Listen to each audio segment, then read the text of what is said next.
네, 명절 잘 보내셨나요?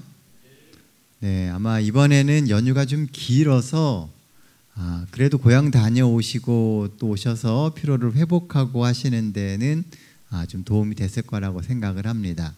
우리에게 주어져 있는 이 인생이라는 기회가요, 사실은 매 순간마다 하나님이 인도하시는 그런 순간들입니다. 그리고 그 순간들이 기회의 시간이라고 하는 것을 저희가 잊어서는 안 됩니다. 제가 오늘 그 예배 시작하기 전에 예전에 있던 교회에서 부고를 하나 들었습니다. 그러니까 전혀 생각도 못했던 아주 젊은 친구가 또 그 젊은 친구에 대한 부고를 들어서 제가 좀 마음이 좀 그랬어요. 그러니까 우리가 전혀 생각도 못하던 시간대에 우리의 시간이 끝날 수도 있고요. 우리가 전혀 생각하지 못한 그 순간이 하나님께서 인류에게 허락하신 마지막 시간일 수도 있습니다. 늘 우리에게 주어진 오늘이라는 시간, 현재라고 하는 그 시간에 충실함으로 주께서 우리를 위해 준비해 놓으신 그 구원의 약속을 꼭 이룩하고 살아가시는 우리 모든 성도들 되시기를 간절히 바랍니다. 오늘은 요한계시록 우리 같이 공부하는 8번째 시간입니다. 제8강은 제목은 지난주하고 똑같습니다. 세상을 향한 하나님의 경고, 7나팔 4번째 시간입니다. 이 7나팔은 지난 시간에도 말씀을 드렸지만 그 하나님이 인류에게 주시는 경고의 사건이에요. 7나팔은 하나님을 대적하는 사람들에 대한 부분적인 경고의 심판이다라고 말씀을 드렸습니다. 또한 이런 경고의 심판을 보면서 하나님의 백성들은 하나님의 인도하심에 대한 확신을 갖게 돼요. 세상에 하나님이 주시는 경고가 임할 때 그 경고로부터 우리가 자유로워지고 그리고 하나님의 보호하심을 경험하게 됩니다. 그렇게 함으로써 신앙에 더욱 확건한, 그러니까 굳건한 그런 믿음을 갖게 되고요. 시대의 징조를 읽으면서 신앙을 다잡게 해주는 것이 7나팔의 목적입니다. 자, 우리가 이제 이 도표가 눈에 좀 들어오시나요? 우리가 지금 계속 보고 있는 부분은 이렇게 빨간 박스가 되어 있는 이 부분입니다. 대쟁투와 그리고 7나팔에 해당되는 거예요. 결국 이 이야기는 의인들에 해당되는 이야기다라고 말씀을 드렸습니다. 하나님께서는 하나님의 백성들이 선악의 대쟁투 가운데에서 하나님의 보호하심 아래 있다라고 하는 것을 깨닫기를 원하세요. 그래서 우리가 늘 이 세상에서 살아가고 있지만 하나님이 우리와 함께 하시고 우리의 삶 가운데 역사하심을 잊어서는 안 되는 것입니다.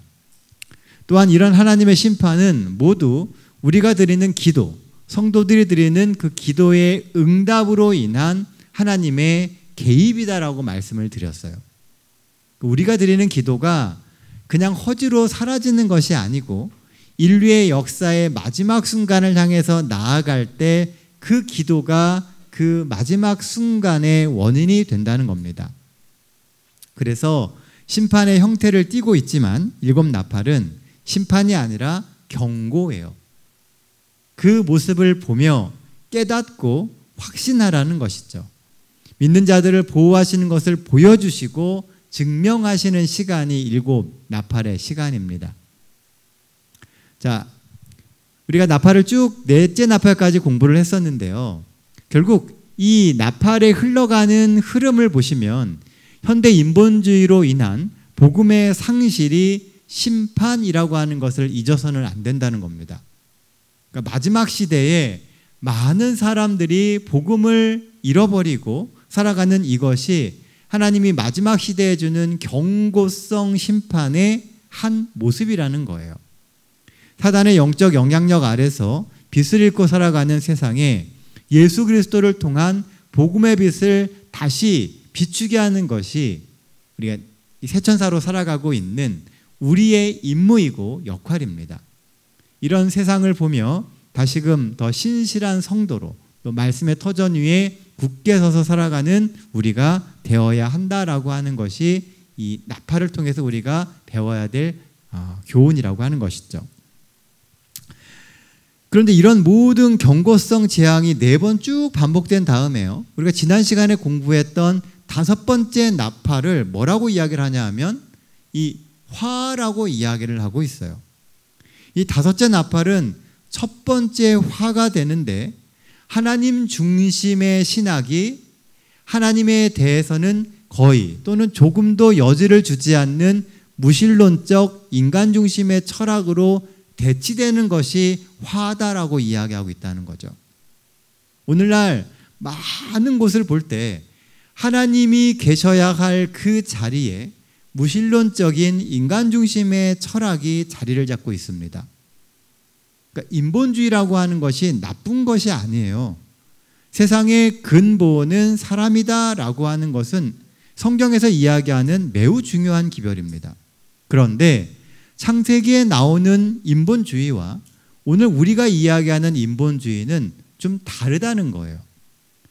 창세기에 나오는 인본주의는 하나님의 형상으로 창조된 인간이 가장 소중하기 때문에 하나님의 형상을 잃지 않도록 살아가게 되는 것이 인본주의의 모습이었습니다. 그런데 요즘 이야기하는 인본주의는 하나님을 섬기는 신본주의와 반대되는 개념의 인본주의를 갖고 있다는 거죠.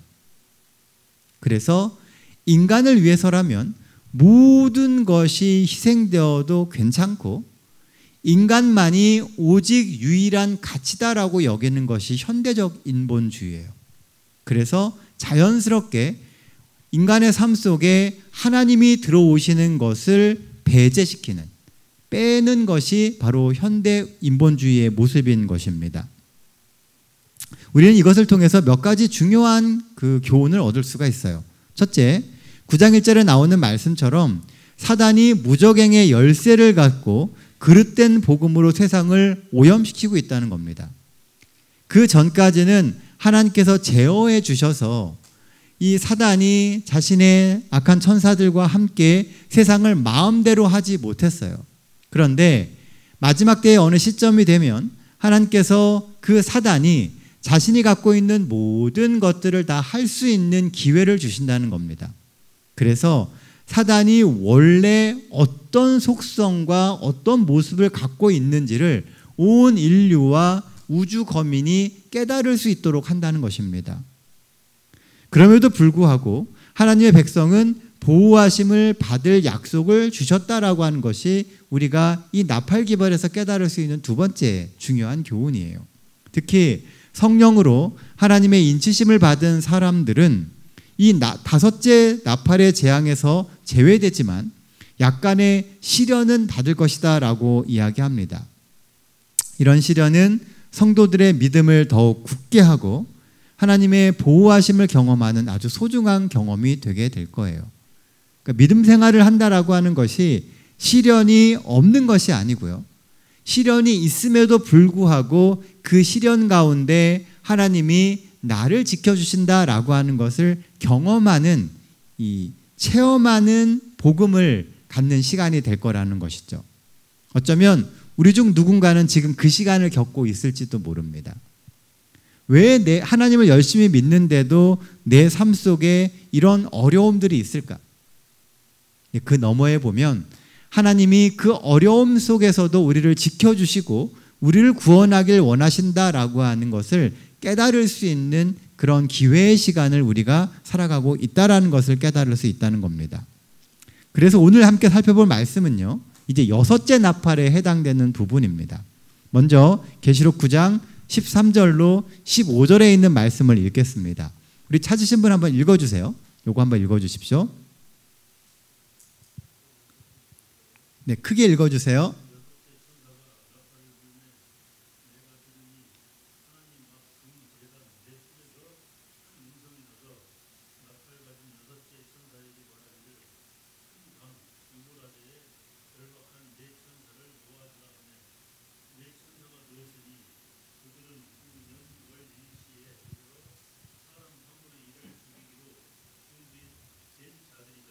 네, 감사합니다. 6째 천사가 나팔을 부니까 자, 뭐부터 일어나요? 하나님 앞 금제단 넷불에서 음성이 들려옵니다.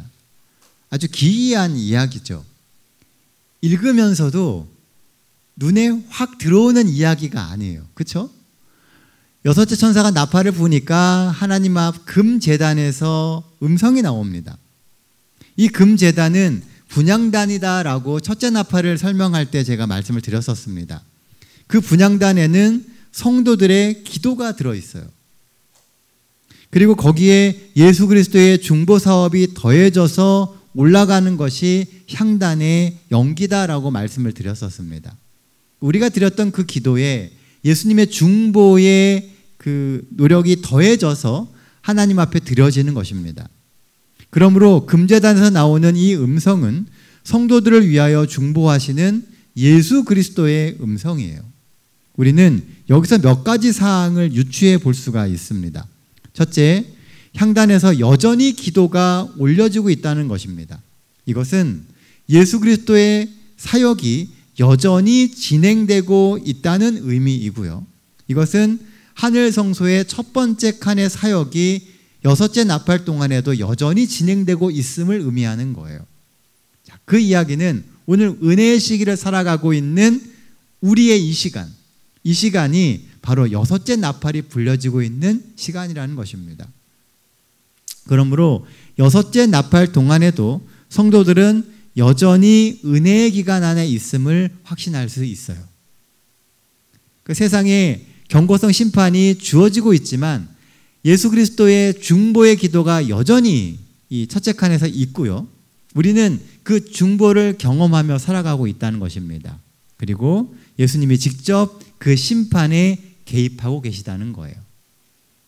우리는 이 하나님의 보호하심을 이 금향단에서 나오는 소리를 통해서 깨달을 수 있는 것입니다. 이렇게 성도들을 보호하시기 위해서 예수님은 직접 심판에 개입하십니다. 그러면서 여섯째 나팔을 가진 천사에게 이런 명령을 주세요. 큰 강 유브라데에 결박한 네 천사를 놓아주라라고 말씀하십니다. 자, 큰 강 유브라데는 뭐고 결박한 네 천사는 누구일까요? 계시록을 보다 보면 이 유브라데라고 하는 이름이 유난히 많이 나옵니다. 그리고 천사들에 대한 이야기도 계속 나오죠. 이 유브라데 강은 바벨론을 지나가는 강이에요. 그러니까 요즘에도 있는 강입니다. 티그리스 유프라테스 강. 그 유프라테스 강이 이 유브라데 강이거든요. 이 유브라데 강의 왼쪽에 이스라엘 민족이 살고 있는 이스라엘 땅이 있어요. 그리고 이 오른쪽은 완전한 이방이 되는 것이죠. 그래서 이 유브라데 강은 이스라엘과 이방의 경계를 의미할 때 자주 사용됩니다. 창세기 15장 18절에 보면 하나님께서 아브라함에게 주신 땅의 경계가 바로 어디까지냐 하면 큰 강 유브라데까지라는 거예요. 그러니까 물론 이 유브라데 강을 넘어서 가기도 하고 오기도 합니다. 그런데 영적인 의미에서는요, 이 유브라데 강이 하나님의 백성들이 살 수 있는 땅의 끝, 그리고 유브라데 강의 그 너머는 하나님의 영향력이 끼치지 않는 이방이라고 하는 이미지를 갖는다는 것입니다. 창세기 15장 18절에 보면요, 그날에 여호와께서 아브라함과 더불어 언약을 세워 이르시되 내가 이 땅을 애굽 강에서부터 큰 강 유브라데까지 내 자손에게 준다라고 얘기합니다. 이스라엘 백성들에게 허락된 땅이 유브라데 강까지였어요. 하지만 이 유브라데 강은 아까 말씀드린 것처럼 이 바벨론에 흐르는 강이고요. 그리고 바벨론이 그토록 발전할 수 있었던 배경이 된 것이 바로 이 유브라데 강입니다. 그래서 유브라데 강은 계시록에서 계속 상징적으로 쓰여져요. 바벨론에게 힘을 주는 강이 유브라데 강이고요.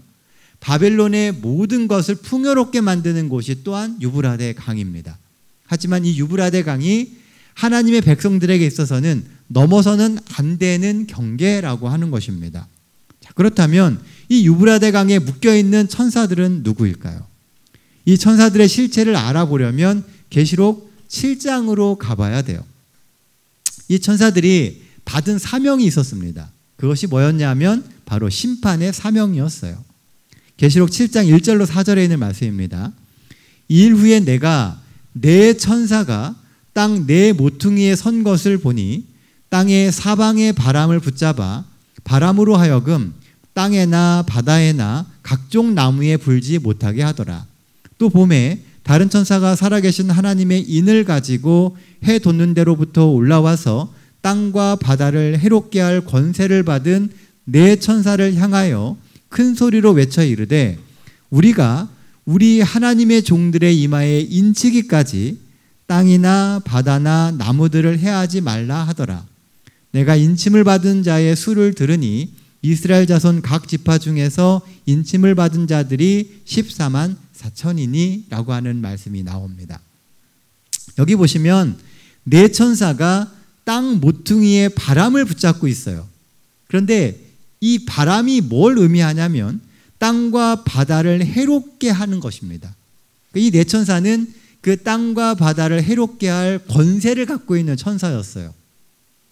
이 네 천사가 그 땅의 사방의 모퉁이를 꼭 붙잡고 있어서 바람이 불지 않는 겁니다. 근데 언제까지 이 바람이 불지 않도록 막고 있으라고 이야기하냐면 다른 천사가 이야기하기를 우리가 우리 하나님의 종들의 이마에 인칠 때까지 바람이 불지 못하게 하라는 거예요. 그리고 그 종의 숫자가 얼마라고요? 14만 4천입니다. 14만 4천은 하나님의 구원받은 백성들을 상징하는 숫자다라고 말씀을 드렸죠. 그러니까 하나님께서 하나님의 백성들을 확정하는 그 순간까지 그 바람이 불지 못하게 이 네 천사들이 붙잡고 있으라고 이야기를 한 거예요. 이게 계시록 7장의 이야기입니다. 그런데 오늘 여섯째 나팔을 보면 그 천사를 어떻게 하라고요, 이제요? 놓아주라는 겁니다. 이게 무슨 의미예요? 이제는 바람이 불도록 하라는 겁니다. 뭐 했기 때문에? 그렇죠. 하나님의 백성들의 이마에 인을 다 쳤다는 겁니다. 하나님의 백성들이 이제 확증되었기 때문에 세상을 향한 바람이 불어도 된다는 거예요. 바람, 곧 전쟁과 환란을 막고 있었던 네 천사가 노임을 얻었기 때문에 이제부터는 뭐가 시작되는 거예요? 전면적인 심판이 시작되는 겁니다. 그 전까지는 부분적인 심판이 있었는데 이제부터는 전면적인 심판이 일어나게 되는 겁니다. 무저경이 열리자 사단의 세력이 막 밀려오는 것처럼 천사들이 놓여서 심판의 바람이 불게 하자 사단의 세력이 막 몰려와서 세상을 망가뜨리는 겁니다. 성경은 그 사단의 세력의 숫자가 얼마가 된다라고 이야기를 설명을 하고 있어요. 19장 16, 17절에 보면은 마병대의 숫자는 2만 만이니 내가 그들의 수를 들었노라. 자, 몇이라고요? 2만만. 말도 이상하죠? 2만만. 2만 곱하기 만이면은 2억이죠? 계산이 빠르시네요. 자, 문자 그대로 2억 이렇게 해석을 하면 안 됩니다. 14만 4천이 실수가 아니듯이 2만만이라고 하는 이 숫자도 실수가 아니에요. 우리는 늘 뭔가를 정확하게 숫자로 맞추는 것을 되게 좋아합니다. 그런데 계시록에 나오는 많은 부분들은 늘 미래에 있는 어떤 일들이기 때문에 숫자를 맞추기보다는 그 숫자가 갖고 있는 의미, 상징들을 생각해야 한다는 것이죠. 여기는 사단의 마병대의 숫자가 2만만이라고 이야기를 해요. 2만만 엄청 큰 숫자 아니에요? 여러분들 5만 8만 얘기 아세요? 네, 예전에 그 많다라고 하는 표현을 이렇게 학생들 사이에서 막 얘기할 때 5만 8만이라는 말을 한 적이 있습니다. 그러니까 5만 곱하기 8만. 그러니까 상징적으로 그냥 이야기를 하는 거예요. 정말 많은데 그 숫자가 셀 수 없도록 많다라고 할 때 그냥 5만 8만 이렇게 이야기를 했거든요. 2만만도 똑같은 의미입니다. 그 숫자가 엄청나게 많다는 거죠. 하나님의 인을 받은 사람의 숫자는 몇 명이라고요? 14만 4천. 그것과 대적하는 사단의 마병대의 숫자는 2만만이라는 거예요. 그러니까 둘 다 엄청나게 많은 숫자다라고 하는 것입니다. 계시록의 이야기는 계속 사단과 하나님 사이의 관계를 대립하는 두 가지 상황으로 표현하며 풀어나갑니다. 여자와 용의 관계, 그리고 하나님의 인과 짐승의 표의 이야기, 그리고 14만 4천과 2만만의 이야기. 이렇게 선과 악의 대치 속에서 선악의 대쟁투가 일어남을 보여주는 거예요. 그러므로 이 숫자에 너무 집착하지 말고요. 이 2만만은 수많은 사단의 세력을 상징하는 숫자라고 이해하고 넘어가면 되는 겁니다. 여자의 남은 자손과 싸우기 위해서 용이 섰던 그 바닷가의 모래, 바로 사단의 지지 세력이 이 2만만이라고 하는 숫자가 상징하는 내용이에요. 사단은 자신에게 복종하고 자신을 따르는 2만만으로 상징되는 수많은 악의 세력들의 힘을 덧입어서 하나님의 교회와 대적하게 되는 겁니다. 이 땅에는 사단에게 힘을 불어넣는 수많은 존재들이 이 땅에 있어요. 우리가 하나님과 합력해서 선을 이루어 가듯이 사단 역시도 사단과 협력해서 사단이 원하는 목적을 이루어가는 수많은 사람들이 지금 이 세상에 존재하고 있다는 겁니다. 그래서 선과 악의 대쟁투가 보이는 것 그 너머에 엄청나게 많이 일어나고 있어요. 삶의 매 순간 속에서도 우리는 선악의 대쟁투를 경험하게 되는 것이 바로 이런 이유인 것입니다. 그런데요, 이 사단의 마병대의 모습이 생긴 게 희한합니다. 자, 16절 17절 이어지는 말씀이에요. 마병대의 수는 2만만이니 내가 그들의 수를 들었노라. 이 같은 환상 가운데 그 말들과 그 위에 탄 자들을 보니 불빛과 자줏빛과 유황빛 호심경이 있고 그 말들의 머리는 사자머리 같고 그 입에서는 불과 연기와 유황이 나오더라 라고 기록합니다. 여기 보면 이 마병대가 뭘 타고 있냐면 말을 타고 있어요. 그리고 옷을 입고 있는데 불빛과 자줏빛과 유황빛 호심경이 있고, 이 호심경이라고 하는 것은 가슴을 가리는 갑옷이에요. 그리고 말의 머리에는 사자 머리 같고, 그러니까 말에 갈기가 막 있는데 사자 머리처럼 막 갈기가 있더라는 겁니다. 그리고 입에서는 불과 연기와 유황이 막 나와요. 이상한 아주 기괴한 모습이죠. 역사주의적 입장을 취하는 재림교회의 학자들은 과거에 이것을 해석을 할 때 이 여섯째 나팔을 이슬람, 특히 오스만 투르크의 침공이다라고 해석을 했습니다. 옛날의 역사를 보시면요, 그러니까 지금의 터키 그 민족 중에 오스만 제국이 있었어요. 그리고 그 오스만 제국이 이 로마나 이런 유럽 쪽을 강타해서 굉장히 큰 제국을 만드는 시대가 있었습니다. 그러니까 오스만 투르크 제국이라고 이야기하거든요. 그러니까 그 모습이 이 여섯째 나팔의 모습이다라고 해석을 했었어요. 왜냐? 그들이 갖고 있었던 모습이 이 마병대의 모습하고 유사합니다. 이 사람들은 뭘 쓰고 있냐면 이 그 터반이라 그러나요? 이렇게 빵모자처럼 큰 거, 그런 걸 쓰고 다니고, 그리고 이들이 뭘 이용을 했냐면 총을 이용했습니다. 그러니까 대포도 쏘고 총도 쏘고 하니까 뭐예요? 입에서 불도 나가고 연기도 나가고 이런 것처럼 보인다는 거죠. 그리고 워낙 강력하게 유럽 지역을 침공을 하고 로마를 압박하고 했기 때문에 이 투르크의 모습이다라고 해석을 했던 거예요. 물론 셀주크 투르크나 오스만 투르크의 침공이 역사적으로 강력했지만 이것을 물리적인 전쟁으로만 보기에는 뭔가 계시록의 흐름하고 맞지를 않아요.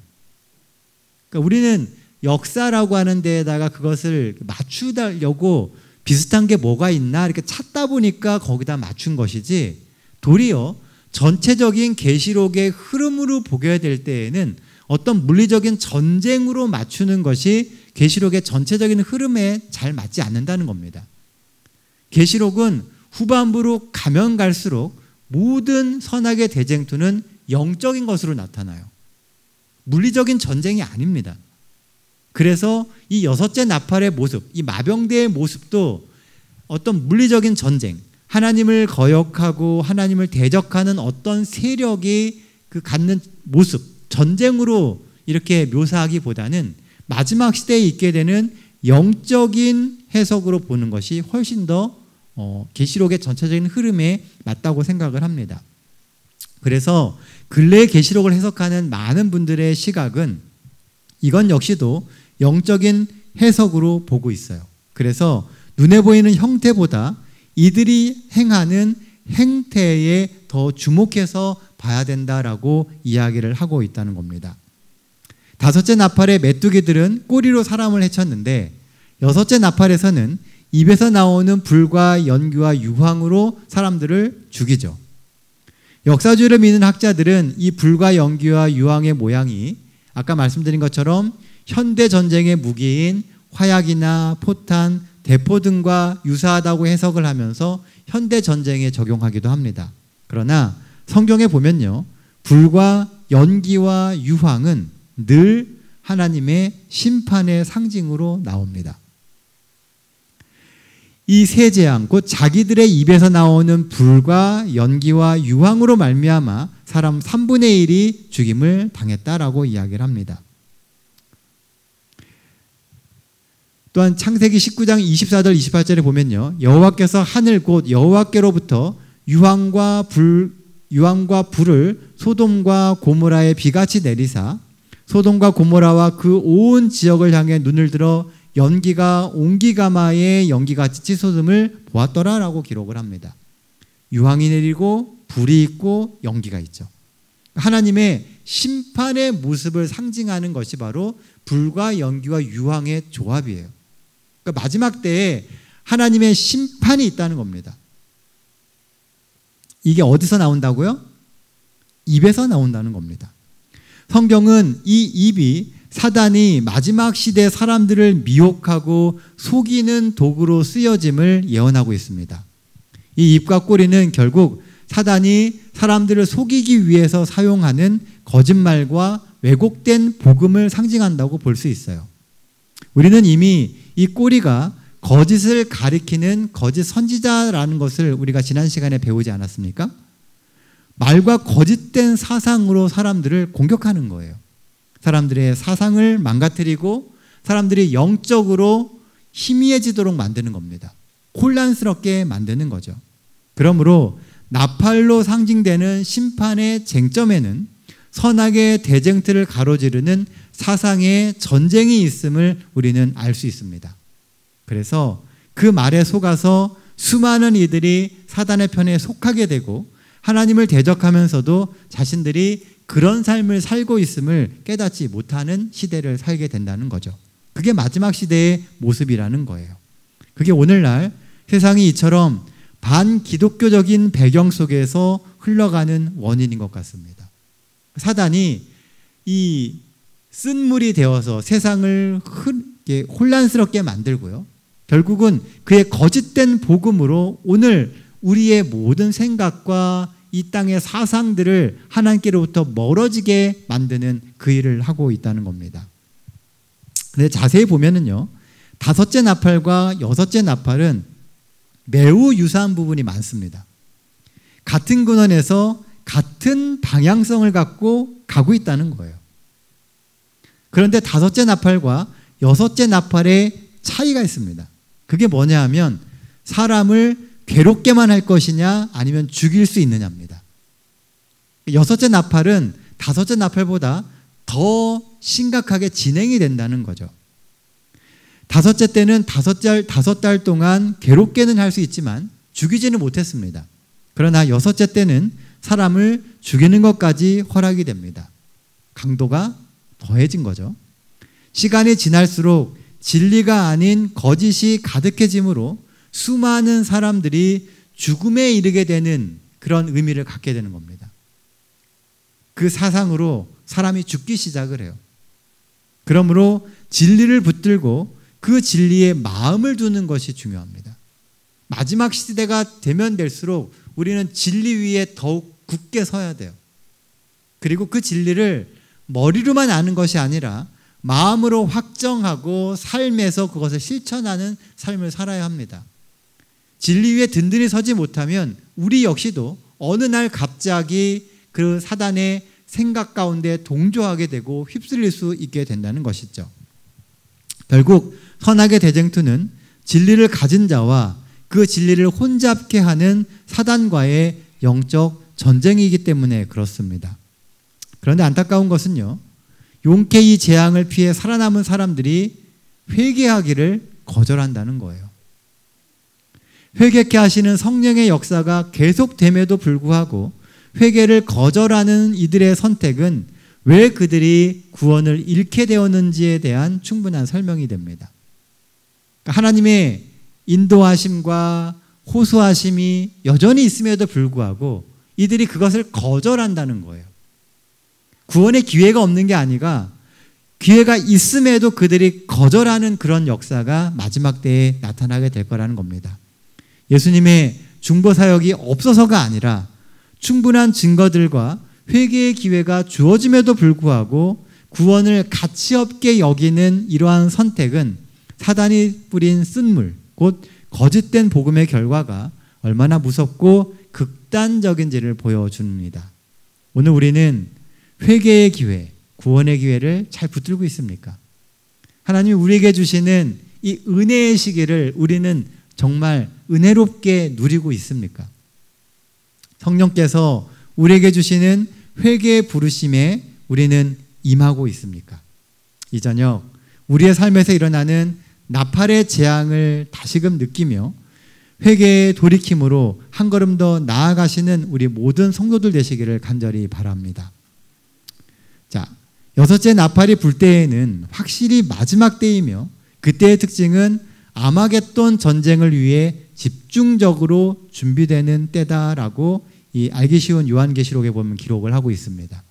이 마지막 때는 여섯째 나팔이 부러지는 때는 확실한 마지막 시대입니다. 그리고 마병의 군대가 하나님의 백성까지도 공격을 해요. 하나님은 한 영혼이라도 더 구원하시려고 합니다. 그것이 주어진 은혜의 시간이에요. 하지만 이 시간에 돌이키고 회개하지 못한다면 그 은혜의 시간이 내게 주어진 은혜의 시간이 되지 않을 수 있다는 겁니다. 오늘 우리에게 주어진 이 회개와 돌이킴으로 꼭 구원을 이루어낼 수 있는 우리 모두가 되기를 바랍니다. 이처럼 여섯째 나팔은 두 번째 화해입니다.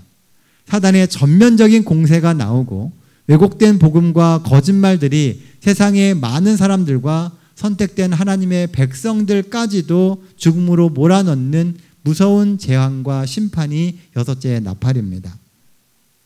선악의 대쟁투는 나날이 더 치열해지게 될 거예요. 무엇이 진리이고 무엇이 오류인지 점점 모호해질 겁니다. 말씀으로 돌아가고 복음을 붙잡고 사는 성도들이 점점 줄어들게 될 거예요. 이 툴리안 차비진이라고 하는 목사가 말한 당신이 크리스찬인지 알 수 있는 체크리스트라고 하는 것이 있습니다. 한번 여러분들이 스스로에게 한번 물어보시고 체크해 보시기를 바라요. 복음에는 중간이 없습니다. 일주일에 하루만 그리스도인일 수 없듯이 세상 그 어느 곳 어느 시간에서도 우리의 정체성은 그리스도인이어야 합니다. 안식일에만 그리스도인이어서는 안 돼요. 평상시에도 그리스도인으로 살아야 합니다. 그게 마지막 시대에 우리가 겪게 되는 가장 큰 시험일지 모릅니다. 어디에서든지 당당히 주님을 따르고 주님의 말씀대로 살아가시는 진정한 크리스찬이 되기를 결심하시는 우리 모든 성도들 되시길 바라며 오늘 말씀 마치겠습니다.